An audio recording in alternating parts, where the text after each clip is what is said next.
దేవుడి పరిశుద్ధ నామమునకు వందనములు తెలియజేస్తున్నాం. ఈ యొక్క ఉదయకాల సమయమున దేవుడు మనకు ఈ దినమున ఇచ్చిన వాగ్దానము కీర్తనల గ్రంథము 8వ కీర్తన 1వ వచనంలో మనం జ్ఞాపకం చేసుకుంటూ ఉన్నాం. యెహోవా మా ప్రభువా, ఆకాశంలో నీ మహిమను కనపరచువాడా, భూమి అందంతటా నీ నామము ఎంత ప్రభావము గలది. ఇక్కడ మనం జ్ఞాపకం చేసుకుంటూ ఉన్నాం దేవుని ప్రియులారా, దేవుడి యొక్క విశ్వాసులుగా మనం కూడి ఉన్నాం. విశ్వాస సహితమైన ప్రార్థన ద్వారా మనము దేవుడికి విశ్వాసముతో కూడిన జీవితాల ద్వారా దేవుడి విశ్వాసులుగా మనం చేర్చబడుతూ ఉన్నామని ఈ యొక్క ప్రాముఖ్యమైన సమయంలో జ్ఞాపకం చేస్తూ ఉన్నారు.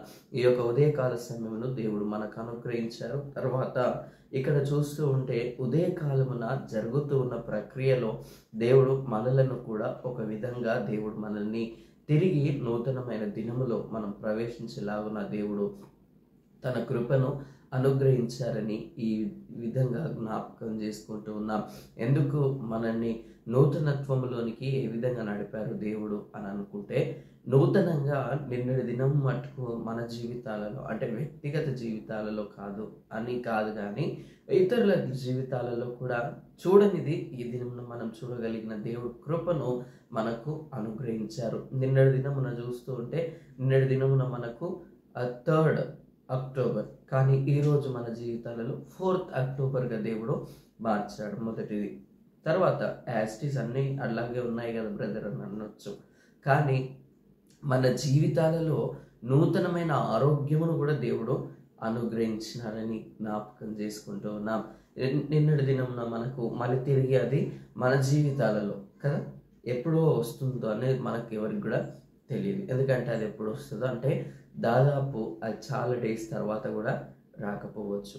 దేవుడి చిత్తమైతే మళ్ళీ నెక్స్ట్ ఇయర్ మన జీవితాలలో ఇదే దినము రాదు. కాబట్టి ఇక్కడ జ్ఞాపకం చేయబడుతుంది, భూమి అందంతటా నీ నామం ఎంత ప్రభావము గలది. అయినా దేవుడి వాక్యము ఎంతో గొప్ప ధన్యతతో కూడినదని జ్ఞాపకం చేస్తూ ఉన్నాను. గొప్ప ప్రభావము కలిగినది అనగా మంచి గ్లోరియస్ తోని ఉన్న దేవుని వాక్యము అని జ్ఞాపకం చేయబడుతుంది. దేవుడి నామము, ఆయన నామము స్మరణకు తేబడుతూ ఉంది దేవుని ప్రియులారా. తర్వాత ఇక్కడ చూస్తూ ఉంటే, యెహోవా మా ప్రభువా, ఆకాశములలో నీ మహిమను కనబరచువాడా. మేఘాలు వస్తూ ఉంటాయి, మేఘాల తర్వాత సూర్యుడు అలాగే ఉంటారు. చూడండి, సూర్యుడు అలాగే ఉంటారు, కానీ మేఘాలు వస్తూ ఉంటాయి, వెళ్తూ ఉంటాయి. తర్వాత సూర్యుడు అదే విధంగా ఉంటూ ఉంటారు, కానీ మనకు డార్క్నెస్ వస్తూ ఉంది. డార్క్నెస్ తర్వాత ఆయన యొక్క స్థితిగతులను దేవుడు మార్చలేదు, కానీ ఆయన ఏ యొక్క స్థానంలో ఉన్న దేవుడు అతనికి ఎంతగానో వెలుగునిచ్చే విధంగా సూర్యుడిని అనుగ్రహించారు. భూమి తనంతట తాను భూమి చుట్టూ తిరుగుతూ సూర్యుని చుట్టూ తిరుగుతూ ఉంది అని సైంటిఫిషియల్గా మనకు తెలియబడుతున్న సత్యము. దానికి ఎవరు చెప్పారంటే ఈ విధంగా తిరగాలని దేవుడు తప్ప. దేవుడే, ఆయన యొక్క చేతి పనులు అయినవి కాబట్టి ఆయన పైన ఆయనకు అధికారము దేవుడు అనుగ్రహించారు. ఇక్కడ చూస్తున్నాం, ఆకాశంలోని మహిమను కనబరచువాడ. ఏ విధంగా ఆకాశము మహిమను కనబరుస్తుంది అని అంటే, మనం బయటికి వెళ్ళి చూస్తే మొత్తము వాతావరణం అంతా కూడా ఒక్కొక్కసారి నల్ల మేఘాలు కమ్ముకొని ఉంటాయి వర్షకాలం. తర్వాత ఇప్పుడు సమ్మర్ సీజన్లో మనం చూస్తూ ఉంటే సూర్యుడు ప్రకాశవంతంగా మనకు కనిపిస్తూ ఉంటాడు. తర్వాత అక్కడ చూస్తూ ఉంటే అది ఎంతగానో వెలుతురునిస్తూ కనిపిస్తుంటుంది. ఆకాశము తెల్లగా మనకు స్పష్టంగా కనబడుతుంది, బ్లూ కలర్. అందుకే స్కై బ్లూ కలర్ అని చాలా మంది అంటూ ఉంటాం. ఎందుకంటే దేవుడు చేసిన ప్రతిదీ కూడా ఎంతగానో అద్భుత రీతిలో ఉన్నదని ఇక్కడ జ్ఞాపకం చేసుకుంటూ ఉన్నాం దేవుని ప్రియుల. తర్వాత ఇక్కడ చూస్తూ ఉంటే 2వ వచనంలో, శత్రులను పగ తీర్చుకొని వారిని మాన్పివేయుటకై నీ విరోధులను బట్టి బాలుర యొక్కయు చంటి పిల్లల యొక్కయు స్తుతుల మూలమున నీవు ఒక దుర్గమును స్థాపించి ఉన్నావు. బాలుర యొక్కయు చంటి పిల్లల యొక్కయు అంటే దేవుడిని ఆరాధించే మనస్తత్వము ఆ విధంగా ఉండాలని జ్ఞాపకం చేస్తూ ఉన్నాను. చిన్న పిల్లలను పోలిన మనస్తత్వము కలిగి ఉన్నప్పుడు దేవుడు ఎంతగానో మన యందు హర్షిస్తారు అనే సత్యాన్ని, లేదా ఆనందాన్ని దేవుడు తెలియజేస్తారన్న సత్యాన్ని ఈ దినం నా జ్ఞాపకం చేస్తూ ఉన్నాను. తర్వాత ఇక్కడ చూస్తూ ఉంటే, నీ చేతి పైన నీ ఆకాశములను చూడండి, నీ చేతి పని అయిన నీ ఆకాశములను నీవు కలగజేసిన చంద్ర నక్షత్రములను నేను చూడగా, ఇక్కడ జ్ఞాపకం చేస్తున్నాడు. దేవా, నీ చేతి పనులైన చంద్ర నక్షత్రాలను చూస్తున్నాను. ఇందాక మనం సూర్యుని గురించి మాట్లాడుకున్నాం. సూర్యుడు ఏ విధంగా ప్రకాశమయంగా అంటారు, ఇక్కడ చంద్రుడు కూడా జ్ఞాపకం చేయబడుతుంది. చూడండి, మనము ఒక స్థానంలో ఉంటే మనకు ఎంతగానో ఇబ్బంది అనిపిస్తుంది కదా. కానీ మనము ఒక స్థానంలో నుండి మళ్ళీ తిరిగి మన ఇళ్ళకు వస్తూ ఉంటాం. కానీ ఇక్కడ సూర్య చంద్ర నక్షత్రములను దేవుడు కదిలించకుండా అక్కడే ఉంచారు. కాబట్టి ఇక్కడ అది జ్ఞాపకం చేయబడుతుంది. అంటే దేవుడి ఆజ్ఞ ఎంతగా చూడండి, కదిలించబడని జీవితాలేమో కదిలించబడట్లేదు, కానీ కదిలింపబడని శక్తులు అనగా దేవుడు చేసిన సృష్టిలో అక్కడ మనకు కనిపిస్తున్నాయి.